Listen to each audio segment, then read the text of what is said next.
meu abraço a você, caro amigo internauta.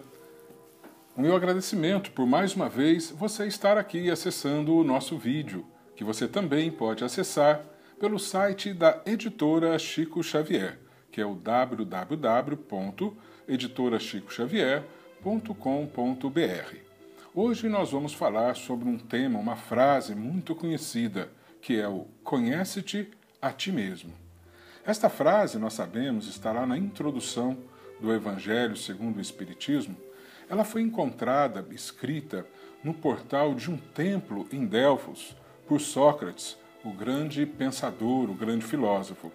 Nosce-te ipsum, ou seja, conhece-te a ti mesmo. E Sócrates acabou notabilizando essa frase como um grande ensinamento para todos nós. A necessidade de nos conhecermos para buscarmos nos melhorar, e isso vem sido evidenciado por todos os ensinamentos da doutrina espírita. A doutrina nos ensina que nós deveremos fazer cotidianamente a nossa reforma íntima. Kardec coloca como lema que o verdadeiro espírita não é conhecido entre aqueles que se fazem homens perfeitos, porque esses ainda não existem no nosso planeta. Diz ele que o verdadeiro espírita está entre aqueles que se esforçam cotidianamente para promover a sua transformação moral e vencer as suas más inclinações. E isso se traduz em promover uma reforma íntima. Mas ora, tudo aquilo que nós devemos reformar, nós temos que primeiro conhecer. Se contratarmos um engenheiro para reformar a nossa casa, ele inicialmente vai ter que saber como é a nossa casa, né? Qual o tipo de construção, qual foi a base da casa. Se nós quisermos, por exemplo, colocar um andar superior na nossa casa, ele vai ter que saber se a fundação já realizada no início da construção é capaz de suportar o peso daquele andar superior, ou se ali também terá que promover novos reforços para conseguir fazer aquele andar. E assim, se determinada parede pode ser simplesmente derrubada, ou terá que fazer algum reforço, ele vai ter que conhecer aquilo que já existe da casa e também conhecer o que nós pretendemos como resultado final daquela casa. Aí sim, ele vai poder planejar e realizar uma reforma eficaz que vai dar o resultado que é aquilo que nós buscamos saber. Obviamente que para nos reformarmos também é necessário conhecermos. O objetivo, todos nós sabemos, o objetivo é o amar a Deus sobre todas as coisas e amar ao próximo como a nós mesmos. O objetivo é vivenciar tudo aquilo que o Mestre Jesus nos ensinou. O Evangelho de Jesus é o norte que nós vamos ter como objetivo, já que Jesus ele deve estar como nosso modelo e o nosso guia. Como guia, todos nós usamos Jesus. Toda vez que temos uma necessidade, uma dificuldade, um sofrimento, a gente diz: Jesus, por favor, tome a minha mão, carregue-me ao colo, auxilia-me, fortaleça-me. Este é o guia que nós buscamos a cada momento. Mas devemos também buscar em Jesus o modelo no qual nós devemos nos inspirar para ir promovendo a nossa reforma íntima, conquistando aqueles valores que ele nos ensinou e que ele vivenciou também. Por isso, todas as dificuldades que devemos passar, temos que passar pelo crivo desta reforma íntima, porque toda dificuldade que a vida nos traz é uma fonte de aprendizado para nós. No livro Céu e Inferno, de Allan Kardec, que é um dos livros do Pentateuco que fazem a base da doutrina espírita, no seu capítulo intitulado Código Penal da Vida Futura, no terceiro item, eu não vou ler todo o item, mas numa parte diz assim: não há uma só ação, um só pensamento mau que não acarrete funestas e inevitáveis consequências, como não há uma só qualidade boa que se perca. Destarte, a alma que tem 10 imperfeições, por exemplo, sofre mais do que a que tem 3 ou 4. E quando dessas 10 imperfeições não lhe restar mais que metade ou um quarto, menos sofrerá. De todo instintas, a alma será perfeitamente feliz. A doutrina espírita nos ensina que toda dor, todo sofrimento que a vida nos traz em nosso caminho não é uma questão de pena e castigo. Temos a lei de causa e efeito. Sabemos que por cada erro que nós hoje cometemos, nós vamos passar por uma dificuldade amanhã. Assim como por cada ato bom, cada qualidade que nós aqui adquirimos, nós vamos também colher os bons frutos deste ato, desta qualidade de hoje.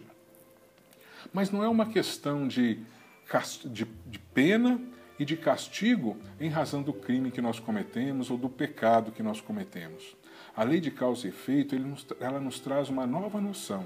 A noção de que toda dor, todo sofrimento que a vida nos traz, não é o castigo pelo erro do passado, mas é um instrumento da lei divina que visa, objetiva nos ensinar aquilo que nós ainda não sabíamos e que, por não saber, nós cometemos aqueles equívocos no nosso passado. É uma questão de aprendizado. Quando buscarmos o aprender através do amor, como nos ensinou Jesus, não haveremos mais de passar por sofrimentos. Mas, enquanto insistimos a nos desviar do caminho do amor, nos desviar do caminho do bem, todo aprendizado é feito por este caminho da dor, que ela nos faz não apenas para nos ensinar, mas para nos chamar a atenção, a consciência, para adentrarmos para o caminho do amor. O sofrimento, então, não é uma pena, é um instrumento da lei divina, uma ferramenta a promover o nosso aprendizado. E o objetivo da vida, como nós sabemos, é a superação das nossas imperfeições. Nós aqui estamos, aportamos em uma nova reencarnação para vencer os débitos do passado, as ignorâncias do passado.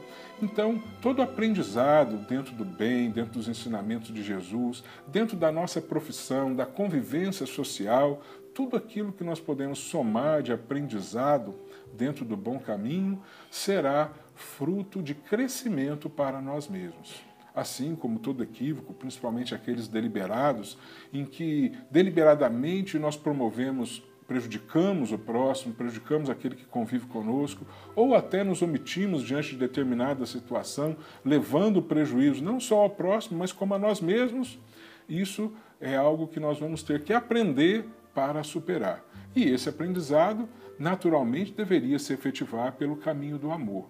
Como nós nem sempre atendemos o chamado de Jesus e nos direcionamos para o caminho do amor, a vida nos traz aquele momento de dificuldade, de dor, de sofrimento, para que nós possamos então nos reencaminharmos, nos redirecionarmos para o caminho do amor e assim aprendemos aquilo que deveríamos aprender, resgatarmos os débitos que deveríamos resgatar e dar continuidade à nossa vida de uma forma mais harmônica, de uma forma mais feliz. Carl Gustav Jung, ele nos coloca a questão da nossa psique, que a estrutura da nossa psique é formada pela consciência, que é direcionada ou é gerenciada pelo ego.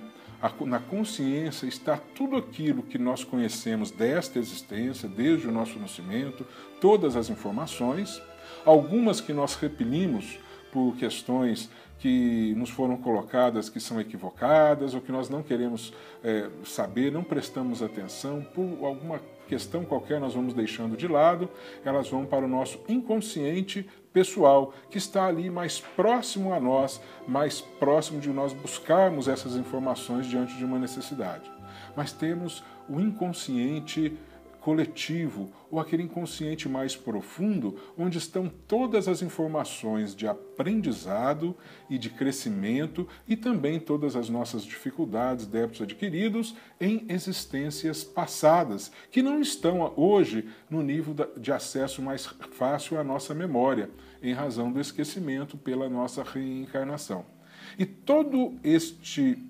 essa psique, todo esse arcabouço de conhecimento que na totalidade somos nós mesmos, é gerenciado pelo self. O self, então, é o grande senhor da nossa psique. O que nós temos que fazer quando se fala em conhece-te a ti mesmo é com o ego, que é o gerenciador da nossa vida de agora, ele que é o porteiro que está direcionando o que nós vamos trazer de conhecimentos para nós buscarmos essa visão não somente para fora, mas para o dentro do nosso interior.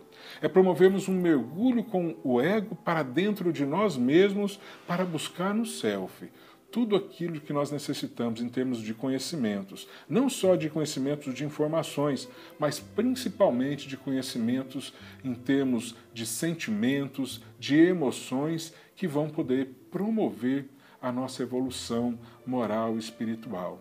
É ali no self que nós vamos encontrar a imagem de Deus em nós. O próprio Jung, ele chama o self como imago Dei, ou seja, a imagem de Deus em nós.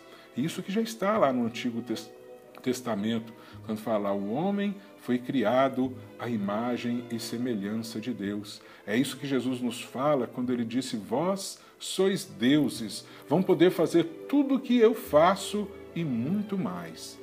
Portanto, é essa questão de conhecer a nós mesmos, promover esse mergulho para dentro do self, retirar lá todas as emoções. Vamos encontrar emoções equivocadas que nós escondemos, queremos virar as costas para essas emoções equivocadas. Mas se nós queremos promover essa reforma íntima, temos que também buscar aquilo que está equivocado de dentro de nós para podermos promover a transformação necessária para conquistar novos passos na nossa escala evolutiva.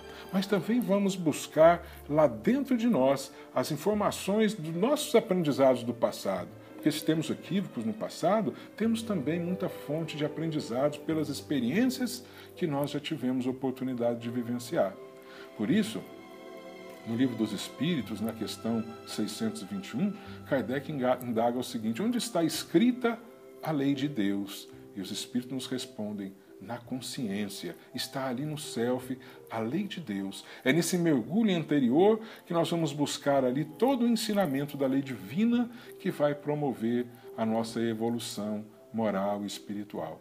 Com relação a esse conhece-te a ti mesmo, há também um profundo ensinamento de Santo Agostinho, na questão 919 de O Livro dos Espíritos, quando Kardec indaga dele o seguinte: qual o meio prático mais eficaz que tem um homem de se melhorar nessa vida e de resistir à atração do mal?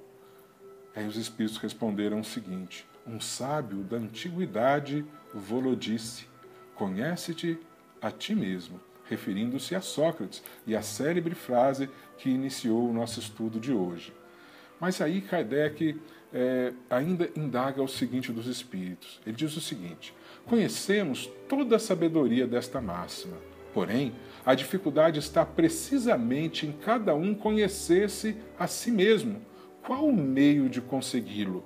Então, Santo Agostinho nos dá uma receita. Ele diz assim, a questão é muito longa, 2, 3 páginas, que você pode consultar lá no Livro dos Espíritos, na questão 919. Mas no início ele diz assim: fazei o que eu fazia quando vivi na terra.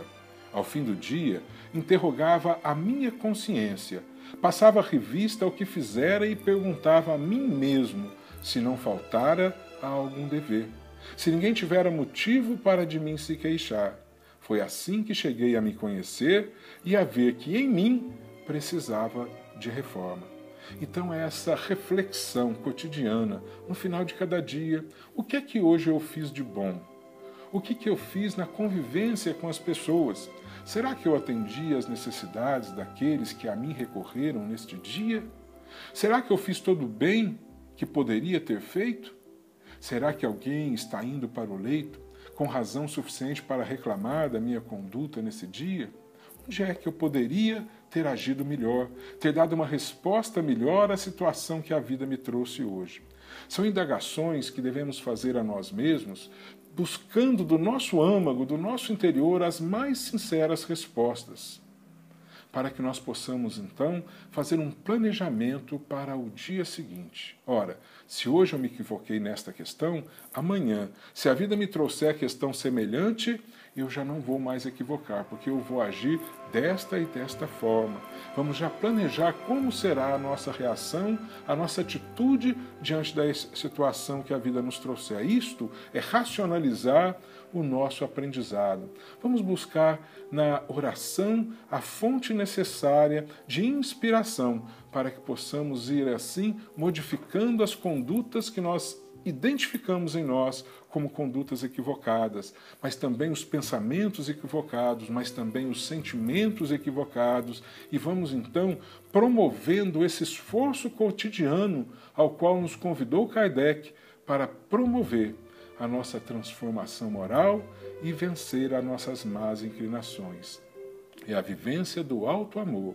Devemos amar a nós mesmos, buscando esse esforço para conquistarmos esse reino de Deus no interior de cada um de nós. Que Jesus nos abençoe e ilumine os nossos corações. Muita paz.